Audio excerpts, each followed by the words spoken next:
ఇక్కడ చూడండి మా శ్రీవారు కూడా పల్లకిని మోస్తున్నారు. ఇక్కడ బ్లూ కలర్ షర్ట్ వేసుకుని చూస్తున్నారా, స్వామివారి పల్లకిని కూడా మా వారు కూడా మోస్తున్నారు.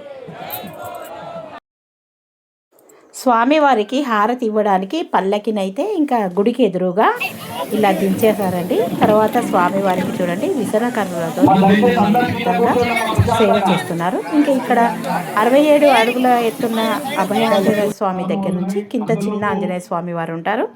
ఆ ఆంజనేయ స్వామికి హారతి ఇచ్చేసి ఇక్కడ పల్లకిలో ఉన్న స్వామివారికి కూడా హారతిని ఇచ్చేసిన తర్వాత భక్తులకి భోజనాలు ఉంటాయి. తర్వాత ఇంకా భజన కార్యక్రమాలు తెల్లవాళ్ళు ఉంటాయండి. మీలో ఎంతమందికి ఈ టెంపుల్ గురించి తెలుసో నాకైతే కామెంట్ బాక్స్లో తప్పకుండా తెలియజేయండి. అలాగే కర్నూలు నగరంలో ఉన్న ప్రజలు ప్రతి పౌర్ణమికి ధర్మజ్యోతి కార్యక్రమానికి తప్పకుండా హాజరు కావాల్సిందిగా కోరుతున్నాను. ఇప్పుడు చూస్తున్నారా, చూడండి 67 అడుగుల ఎత్తులో ఉన్న అభయాంజనేయ స్వామిని మీరు చూసారా, ఎంత చక్కగా ఉన్నారో. స్వామివారిని చూసి దర్శించుకొని ఒక చిన్న లైక్ అయితే చేయండి. వారి ఆశీస్సులు మీపై ఉండాలని మనస్ఫూర్తిగా కోరుకుంటున్నాను.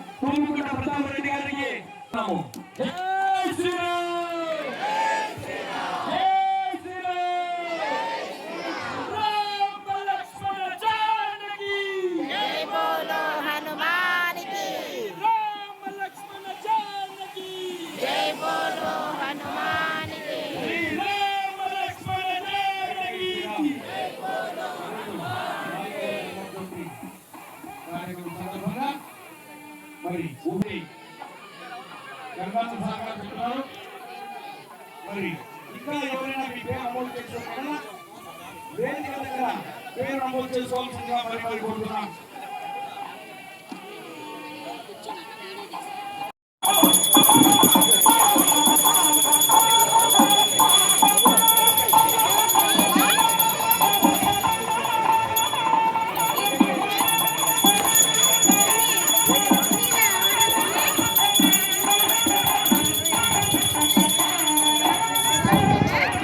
హలో, ఇక్కడ ఆడో మంత్రి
లాస్ట్ భారతి మీ అందరికీ కూడా చూపిస్తారమ్మా. ఉన్న వాళ్ళు కూర్చున్న వాళ్ళు అక్కడే కూర్చోండి. రాజేష్ కొంచెం సౌండ్.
ఇంక ఇక్కడైతే స్వామివారికి అయితే హారతిని నిర్వహిస్తున్నారండి.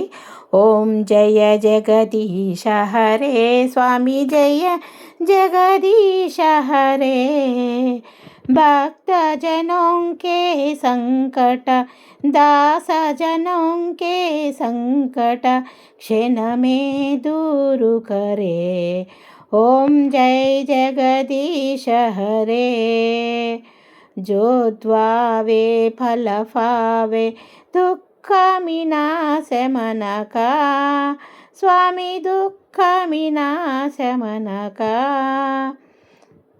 అని చెప్పేసి హారతి పాటలు అయితే పాడుకుంటూ స్వామివారికి అయితే హారతినిస్తున్నారండి. చూస్తున్నారు కదా. ఓం జయ జగదీశ హరే స్వామి జయ జగదీశ హరే అని అంటే అర్థం తెలుసా? విశ్వానికి అధిపతి హరి నీకు విజయము అని అర్థం. అలాగే जनों के संकट दास जनों के संकट क्षण में दूर करे అంటే భక్తుల దాసుల కష్టాలను క్షణంలో తొలగించే స్వామి అని అర్థం.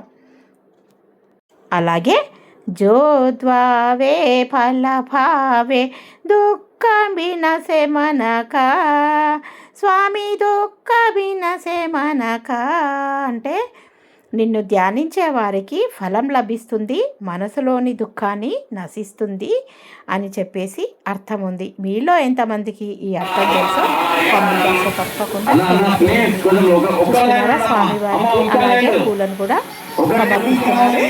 ఆ పూలను సమర్పించిన పూలను భక్తులపై కూడా చల్లుతున్నారు. మీరు స్వామివారిని ఒకసారి అయితే దర్శించుకోండి. ఆ స్వామివారి ఆదరణ మీకందరికీ స్వామివారికి లభించాలని మనస్ఫూర్తిగా కోరుకుంటున్నాను.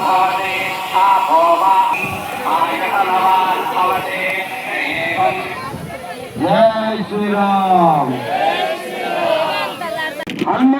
ఇంకా ఈ కార్యక్రమం అంతా హారతి అయిపోయిన తర్వాత భక్తులపైన అంతా అక్షింతలు పూలు చల్లినారు కదా. మా శ్రీవారి పైన నా పైన కూడా చూడండి పూలు పడ్డాయి, గమనిస్తున్నారు. తర్వాత ఇంకా ఇక్కడైతే ఘనంగా సన్మానం చేస్తున్నారు వచ్చిన వాళ్ళకందరికీ. ఈ సన్మాన కార్యక్రమం అయిపోయిన తర్వాత ఇంకా భోజనాల కార్యక్రమం అయితే ఉంటుంది. ఒక పక్కనేమో సన్మానాలు జరుగుతున్నాయండి. ఇంకా తర్వాత భోజనాల కార్యక్రమం కూడా మీరు చూసేద్దరు. కానీ డాక్టర్ భోగేశ్వర సార్ గారిని కూడా సన్మానించవలసిందిగా కమిటీ సభ్యుల్ని.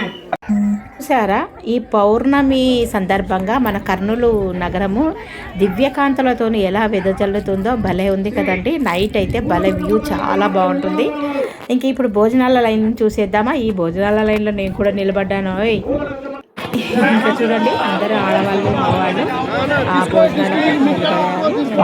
భోజనం చేసేసి మళ్ళీ అయితే మన ఇంటికైతే బయలుదేరదామని అనుకుంటున్నాను.